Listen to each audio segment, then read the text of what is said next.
আজকে এই মাহে রমজানে ইফতার পার্টি যারা আয়োজন করছে, যে প্রাক্তন ছাত্রছাত্রীবৃন্দ, তাদেরকে প্রাণঢালা শুভেচ্ছা জানাচ্ছি। আমাদের আজকের এই সমস্ত প্রাক্তন ছাত্রদেরকে পেয়ে আমরা খুব ধন্য। বিশেষ করে আমি প্রায় ২৬ বছর যাবৎ এই পেশায় আমি ছিলাম, আছি এখনো। বর্তমানে অনেক দিন পর এই একটা অনুষ্ঠান হতে পারে, একটা আয়োজন করতে পেরেছে, তাদেরকে আমি স্বাগত জানাই, ধন্যবাদ জানাই। এবং আজকের এই ইফতার মাহফিলে অনেক প্রাক্তন ছাত্রছাত্রী এখানে এসেছে, তাদেরকে দেখে পেয়ে আমি খুবই উচ্ছ্বসিত। প্রাক্তন ছাত্রছাত্রীদের আয়োজিত ইফতার পার্টিতে আমি অংশগ্রহণ করে গর্ববোধ করছি যে ওরা আমাদেরকে মূল্যায়ন করেছে, ওরা আমাদেরকে সম্মান করেছে। অতীতে দেখা গেছে অনেক অনুষ্ঠান হয়েছে, আমাদেরকে যথাযথ সম্মান দেখানো হয় নাই, তো ওরা যে আমাদেরকে সম্মান দেখাচ্ছে এই জন্য আমি অত্যন্ত গর্বিত।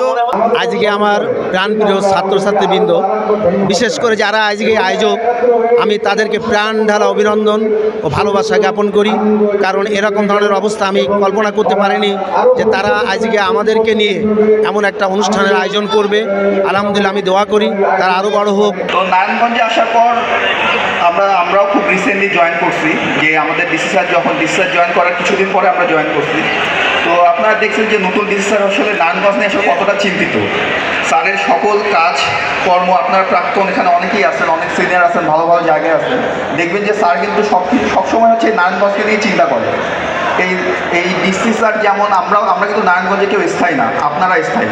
এই জন্য আমরা একটা কথা বলতে চাই ডিসি স্যারের পক্ষ থেকে, যে হচ্ছে আমাদের থেকে আমরা তো কোনো কর্মসূচি হাতে নিব, সেটা বাস্তবায়ন করবো এবং আপনারা কিন্তু সর্বদা সহযোগী করার চেষ্টা করবেন, কারণ নারায়ণগঞ্জটা আমাদের থেকে আপনাদের বেশি। আলহামদুলিল্লাহ, এত বছর পর যে আমরা সবাই একত্র হইতে পারছি একটা ইফতারি মাহফিলে, মন থেকে শুকরিয়া জানাই সবাইকে, কারণ এরকম প্রোগ্রাম তো হয় না। আর আমার মনে হয় আমাদের এই স্কুলে প্রথম এরকম একটা প্রোগ্রাম হইল, ইফতারি প্রোগ্রাম। আলহামদুলিল্লাহ, সবার সাথে একসাথে বসতে পেরা এবং সবার সাথে ইফতারি করতে পেরা আমার মনে হয় আমার মনটা একদম জুড়ে গেছে। দীর্ঘদিন পর ইফতার পার্টিতে এসে অনেক ভালো লাগলো।